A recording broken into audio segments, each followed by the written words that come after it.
Comment se porte l'évolution de la politique togolaise? Nous allons essayer de décortiquer cette question dans cette nouvelle édition. Sur le plan continental, le Mali et la Côte d'Ivoire seront touchés concernant la manière dont la France est en train de monter les groupes fictifs contre l'administration malienne. Mesdames et messieurs, soyez les bienvenus. Bonsoir. Donc voici le sommet de cette nouvelle édition.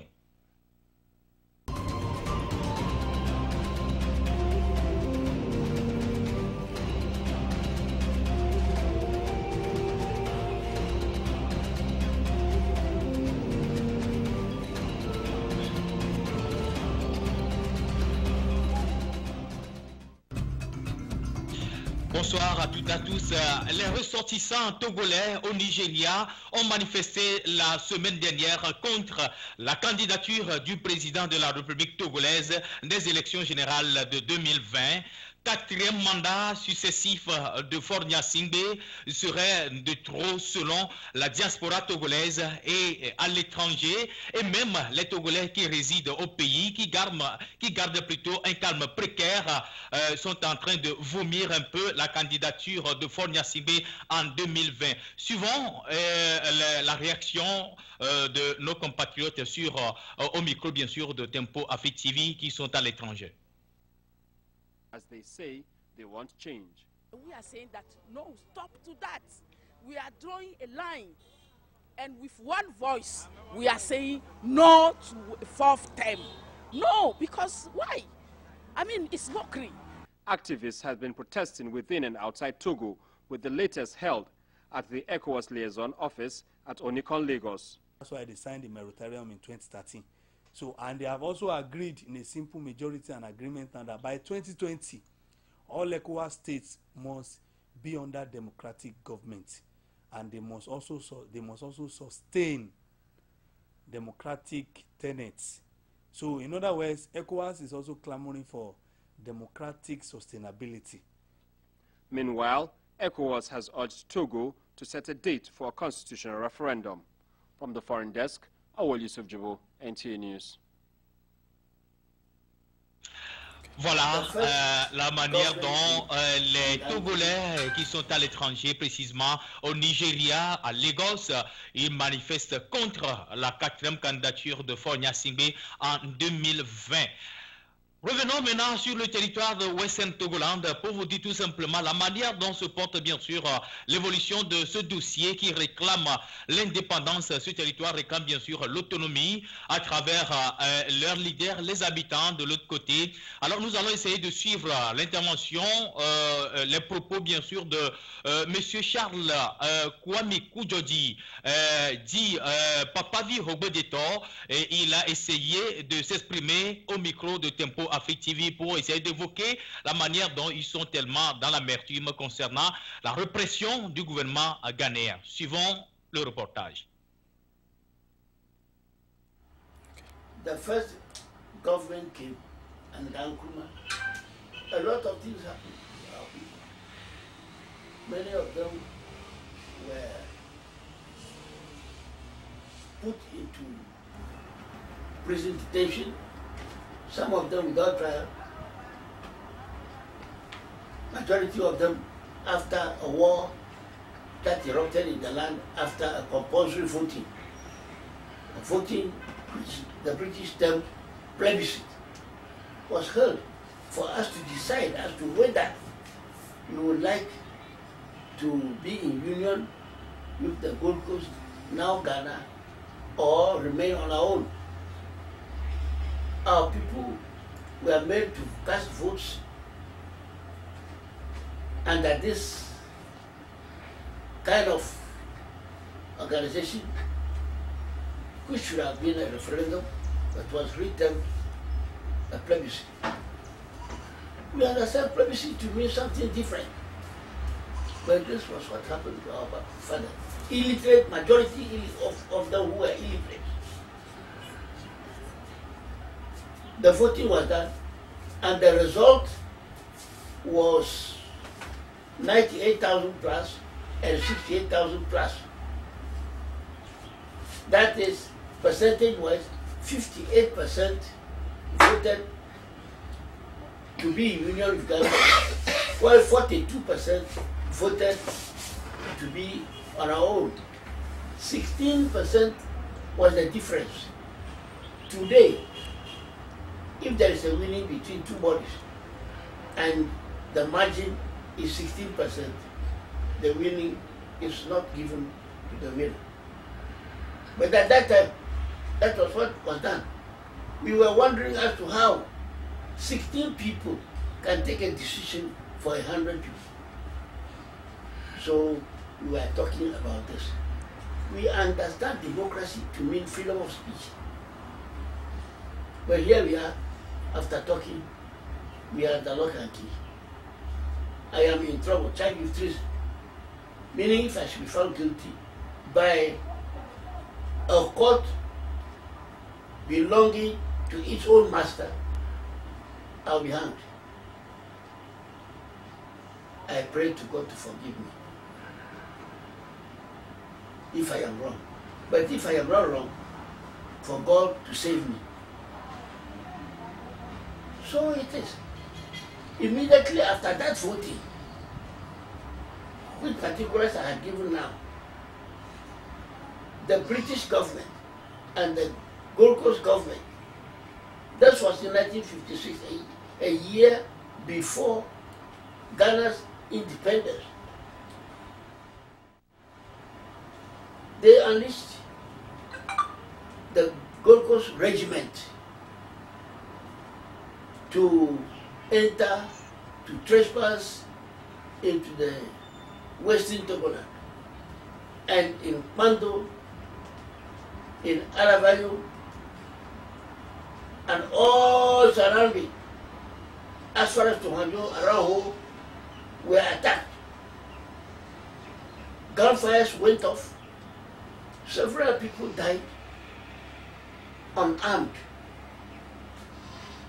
Many of our kings, chiefs, had to flee for their dear lives. Opinion leaders had to flee for their lives. They all ran into neighboring West African countries. Some of them returned home 23 years after. Some died there in exile. Thousands of people lost their lives. And when they left, the country of Western Togoland was left without chiefs and opinion leaders, and was easily taken by the then governor and the then president, and was integrated with ease into Ghana. We understand that the plebiscite condition was done. If the voting was done, and the people decided to go into union with Ghana, not integration, into union with Ghana, the working of the union should be clearly laid down. A constitution for the two states should be prepared. These things have not been seen from 1957 until now. We wrote on one occasion to Ghana.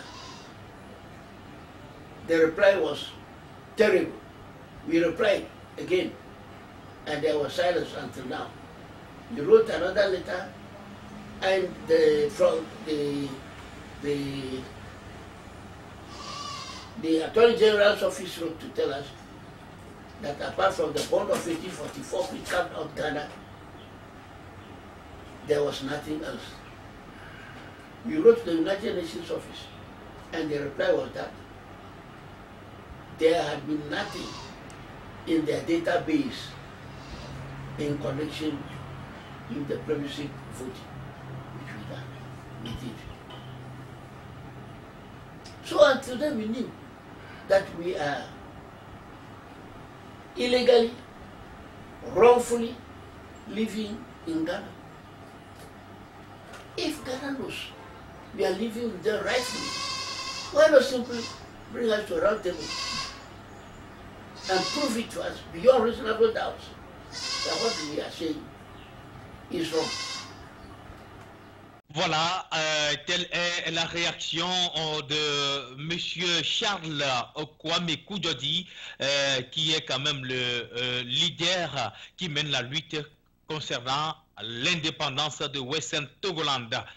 Revenons sur le territoire togolais. Les Togolais s'apprêtent à revoter contre les taxes d'habitation fixées par l'OTR. Selon les Togolais, la taxe d'habitation aurait sa valeur d'être si et seulement si le SMIC togolais est augmenté du double des 35 000. Suivons la réaction qu'a reporté les micro-trottoirs de Tempo Afrique TV.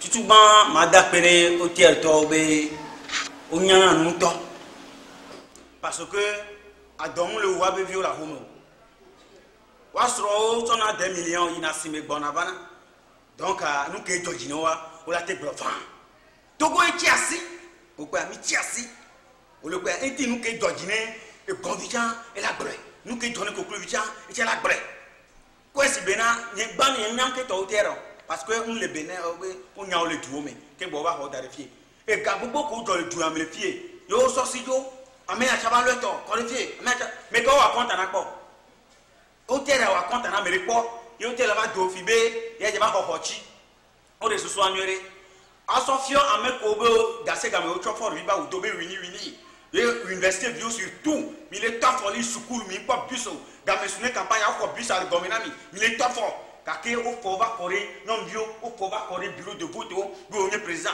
yo nye mi areke yo ko kale nu gomi d'accord uni non pas ko ta so mais ko d'accord uni ce sont les jeunes universitaires do li school wa on le nyam repem le tabona o ye o le passa uniro o le kwa tifia gapo po ide ya mi d'accord uni vitukure e be triplé e be tuno be mi atu akochi suzuke le nyega ko aussi o togovi suzuke le nyega ko aussi o togovi donc nya décimé aroko ne nya na to klaw yure no nya be o terra be e ja he avava tuame avake bona ya munye ainse car allo uni be nya e o tu me vieux pata be nya e to le uni me chan o gratuit parce que for nous jate for gase gamin ano ma gane mi obe mi ko mi atu ahochi o donc ame ale ainse me mu jate tu ame ale hare ke mu jate tu a yo ale ya fon ya pata e beka to ko vire ko ne jiraro mais ça me ne jiraro ro nya kele ba me ça ne jiraro a mais ça me ne jiraro ro ne ga me su kwa no ba hoga il y a des que benyi be no le ne ayo le gbon be tutu abe ahwa be nya be nyiware nuke yo po be jirudu aba o tutu gban kan gba ba bia hweti o oui nuke jirudu ala tutu gban o la créer emploi apo chômeur o be nya ogbo e dollar no 2 million wo la be simi garu la iji o la jira du amero propre a jira du mero ne mate foko ne mate le comme ma ra fosime o to ko ne di jakol ke mi runa yara bon o manya fi o la to la homo o manya fi o la to la va di e le blere la o la so bunu o ba do be atu akwetia fika o pelo e bi le bio le on te pas 100 francs ne bio be bunu ya ba to akwetia on tori o te pa on re rugbe a yin kaka za de fi aso bon pono mu peut-être amuro on ko so bon pono ara mais ke ko je ba ipo e gawon le bi aba tu akwetia o but tu a ametafu tafu e gloru rura meji patapae kono so patapaba yo tamia nya no. La réaction du compatriote togolais contre la taxe d'habitation que l'OTR, Office togolais des recettes, réclame et qui sera mise en vigueur en l'an 2020. Mais le jeune homme essaie de déclarer tout simplement que ce serait quand même la réclamation de cette taxe sera une guerre à déclencher, qu'aura déclenché bien sûr le gouvernement contre les Togolais, puisque ce ne serait plus la bataille de l'ANC, la bataille de l'UNIR, la bataille d'un parti politique, non, mais ce serait plutôt la bataille des Togolais en toute généralité. Mesdames et messieurs, maintenant, allons à l'extérieur, nous revenons sur le territoire malien. Au Mali, la société civile et d'autres partis politiques se retrouvent en meeting pour essayer de dénoncer les exactions de la France qui aurait monté des groupes de mafia contre l'administration malienne qui, à son tour, a de la peine à s'en sortir. Des milices, bien sûr, c'est des milices montées juste pour essayer de profiter des ressources minières du pays. Et ça regorge tellement de la colère et ça suscite des réactions, des manifestations sur le territoire malien. Suivons le reportage de Tempo Afrique TV sur le territoire malien. À bas la France, Macron, le gouvernement français, le dirigeant. C'est un meeting des associations et mouvements de jeunes de tous bords politiques dénonçant l'ingérence de la France dans les affaires internes du Mali. La France est mise sur le banc des accusés par une jeunesse qui dit ne plus vouloir d'elle sur son territoire. Tout est visible. Actuellement, il y a plus de 20 000 soldats étrangers au Mali pour un seul problème, pour un seul pays. Et le problème n'est pas encore résolu. Il y a toutes sortes d'avions militaires au Mali, toutes sortes d'armements. L'ennemi est connu, mais l'ennemi n'est pas neutralisé. Qu'est-ce qu'on peut dire? Il n'y a pas de secret, tout est visible. Nous demandons seulement à la France de plier ses bagages et de rentrer. Nos soldats maliens ont la solution, la population malienne a la solution. L'acte 1 a été posé l'autre jour par une conférence de presse. L'acte 2, c'est le meeting. L'acte 3, ça ne serait pas une surprise. Pour chaque soldat malien tombé, nous allons brûler une station totale. Selon ces jeunes maliens, le terrorisme est un prétexte inventé par la France pour justifier sa présence au Mali. Quand la France venait, c'était pour lutter contre Ansardine. Ansardine, c'est SEA qui est une composante de la SEMA aujourd'hui. Al-Gabas Aguintala est leader de Ansardine avec ses troupes qui composent la SEMA. Donc ça veut dire que les mêmes terroristes pour lesquels la France est sur notre territoire se trouveraient casés avec un autre nom, SEA, et qui a été négocié à Alger sous la pression de la France avec nos autorités, signé un accord et la même France, à travers son ministre Jean-Yves Le Drian, avait dit qu'il y a une connexion entre les terroristes et la SEMA à travers le HCA.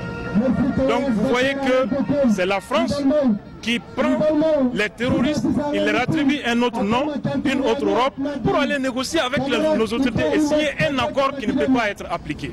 Donc ça, c'est un jeu que l'opinion nationale et internationale doit comprendre et nous devons dénoncer pour que même le peuple français comprenne ce que son gouvernement est en train de faire. Ce n'est pas la première fois que ces associations et mouvements de jeunes manifestent contre la présence française au Mali.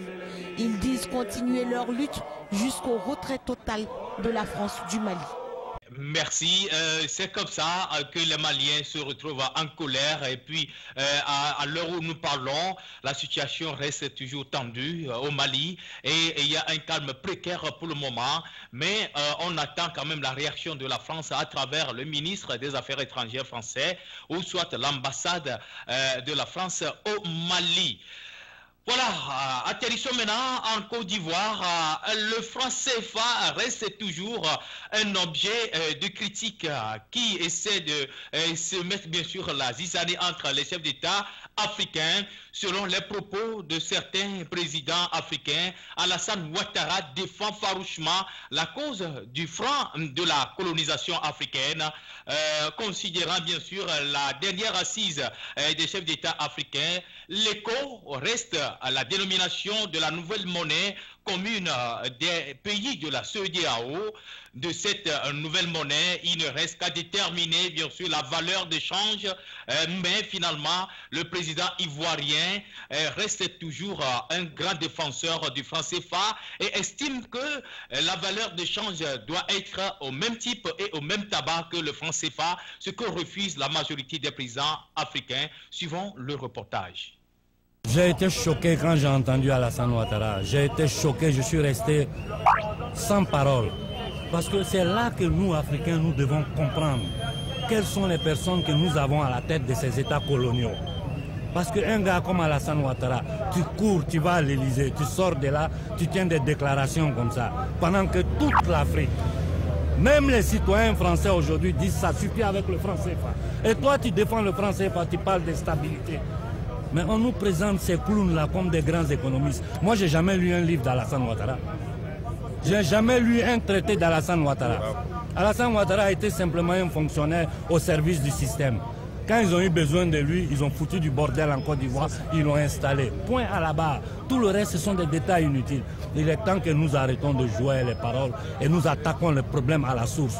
L'Afrique a un problème, c'est la France. Alors l'Afrique a un problème, certaines personnes estiment que sortir de la zone franc CFA n'est pas la solution. Non mais ça c'est une rhétorique que les gens qui essaient de nous prendre pour des clowns répètent tous les jours.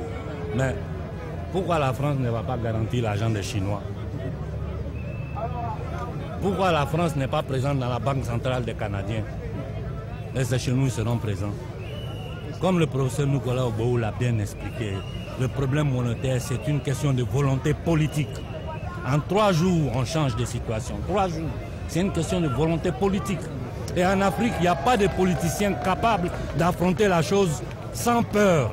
Parce que tous ces gens-là ne pensent qu'à leurs intérêts personnels et à faire les intérêts des Occidentaux, pas ceux des Africains. La réalité de notre situation, c'est ça. Nous, on n'est pas indépendants. On n'a qu'à arrêter de se prendre par nous. Il faut que nous devons affronter le monde dans sa réalité. Nous sommes le peuple le plus maltraité, le peuple le plus piétiné. Et pourquoi? Parce que nous avons à la tête de ces États coloniaux, ces micro-États coloniaux qui sortent de la conférence de Berlin de 1884. Pour permettre à l'Occident de continuer à usufruire des biens de l'Afrique sans les payer. Voilà notre réalité. Vous avez un message à l'endroit de Pour moi, ils ne sont pas légitimes, tous ces gens-là. Je ne les consigne. Pour moi, ce ne sont pas des présidents. Si vous m'écoutez, vous voyez que je les appelle toujours sous-préfet, négrier, noir. Parce qu'un président, c'est celui qui fait l'intérêt de son peuple. C'est celui qui travaille pour son peuple. Ceux-là, ils travaillent pour leur poche. Les miettes qu'on laisse, c'est dans le compte chiffré ici en Europe. Le peu qui reste, ils volent ça, ils mettent dans le compte ici. Eux, les familles jouissent de ça. Pendant que nos enfants sont dans des bateaux. Pendant que nous sommes ici en train de souffrir. Nous, on doit délégitimer ces gens-là. Et je dis à tous les Africains, partout où un Africain va se lever pour aller contre la décision du peuple, nous devons l'isoler et le délégitimer totalement. Alassane ne représente rien d'autre que les intérêts de la France. Comme Macky Sall qui vient de truquer les élections au Sénégal, il est passé, c'est du n'importe quoi. C'est du n'importe quoi. Nous devons nous lever et nous rebeller contre cette situation. C'est la seule chance que nous avons. De façon pacifique. Nous ne sommes pas des violents. Nous ne sommes pas des violents. Nous sommes en grade de réfléchir avec quiconque. Et j'ai dit n'importe où ils veulent, qu'ils m'appellent, qui ils veulent, je suis prêt à aller m'asseoir pour débattre avec la personne. Parce que les choses sont claires. Les choses sont très claires. Ce que nous subissons là, c'est du vol. Ce que l'Afrique subit là, c'est du vol. Toutes ces missions de paix militaire, tout ça c'est pour occuper nos terres. Il faut que nous affrontons ce problème-là sincèrement maintenant. Ça suffit. Ça suffit. La réaction et la colère d'amertume, bien sûr, de notre compatriote africain qui dévoile que les chefs d'État africains doivent être chassés s'ils sont contre la voix du peuple. Mesdames et messieurs, c'est tel qui met fin à cette nouvelle édition. Merci de nous avoir suivis. Malik Sall de l'autre côté pour la réalisation et la mise en onde. Je me nomme tout simplement Gabriel Adona. On se retrouve la semaine prochaine pour une nouvelle édition. Bye bye.